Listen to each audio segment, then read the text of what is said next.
स्वागत है आपका फिर से हमारे नए वीडियो में। और आज हम लोग पिछले वीडियो से आगे का पार्ट लेके आए हैं जिसमें हम लोग पढ़ रहे थे भारतीय अर्थव्यवस्था के बारे में और भारत का संवैधानिक विकास टॉपिक चल रहा था। तो इसमें आगे हम लोग देखते हैं कि भारतीय संविधान सभा की पहली बैठक कब हुई थी? 9 दिसंबर 1946 को। और भारतीय संविधान का जो प्रथम प्रारूप था वो सर B.N. राव द्वारा तैयार किया गया था।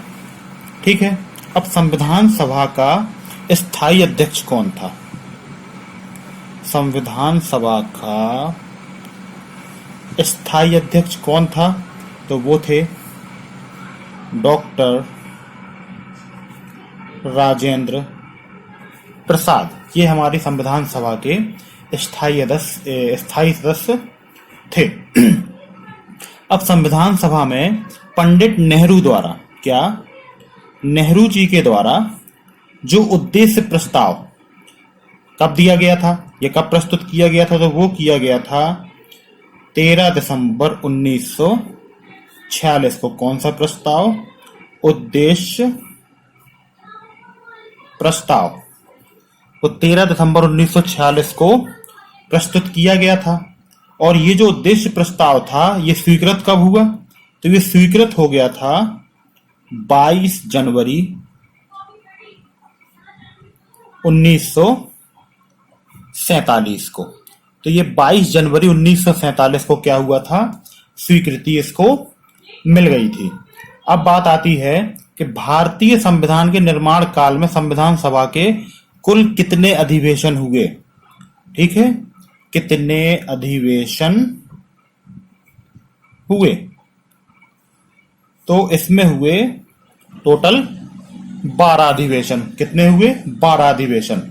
अब संविधान निर्माण में समय कितना लगा था? संविधान निर्माण में लगा समय, संविधान निर्माण में समय लगा था 2 वर्ष 11 महीने या माह और 18 दिन। 2 वर्ष 11 माह 18 दिन का समय लगा था।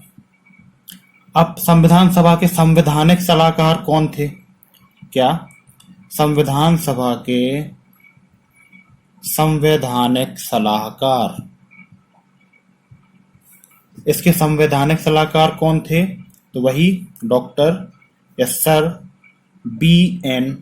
राव। B.N. राव थे। राष्ट्रीय ध्वज को, जो वर्तमान राष्ट्रीय ध्वज है, उसे कब अपनाया गया था? किसको? राष्ट्रीय ध्वज को कब अपनाया गया था? तो इसे अपनाया गया था 22 जुलाई 1947 को। जो हमारा वर्तमान राष्ट्रीय ध्वज है उसको 22 जुलाई 1947 को अपनाया गया था। ठीक है। अब संविधान सभा की जो प्रथम बैठक हुई थी, क्या संविधान सभा की जो प्रथम बैठक हुई उसके अध्यक्ष कौन थे या उसकी अध्यक्षता किसने की थी? तो ये की थी डॉक्टर सच्चिदानंद सिन्हा। सच्चिदानंद सिन्हा जी ने की थी। और ये भी एक इम्पोर्टेंट चीज कि ये इसके अभी अस्थायी अध्यक्ष थे। ठीक है, सच्चिदानंद सिन्हा जो कि इसके अस्थायी अध्यक्ष थे। भारत का संविधान स्वीकार कब किया गया? भारत का संविधान स्वीकार कब किया गया? तो ये स्वीकार किया गया था 26 नवंबर 1949 को। 26 नवंबर 1949 को हमारा संविधान स्वीकार किया गया था। और ये पूर्णतः लागू कब हुआ था? तो ये लागू हुआ था 26 जनवरी 1950 को हमारा संविधान लागू हो गया था। 26 जनवरी 1950 1950 को। ठीक है। और ये जो 26 नवंबर 1949 को संविधान स्वीकार किया गया था, किसके द्वारा? संविधान सभा के द्वारा इसको अधिनियमित किया गया था। ठीक है। अब बात आती है जनगण मन की। जो हमारा राष्ट्रगान है, इसको राष्ट्रगान के रूप में कब अपनाया गया? तो इसको अपनाया गया था 24 जनवरी 1950 को। 24 जनवरी 1950 को इसको राष्ट्रगान के रूप में अपनाया गया था। किसके रूप में? राष्ट्रगान के रूप में। ठीक है। और अशोक स्तंभ को राष्ट्रीय चिन्ह, ये जो हमारा अशोक स्तंभ है, अशोक स्तंभ को राष्ट्रीय चिन्ह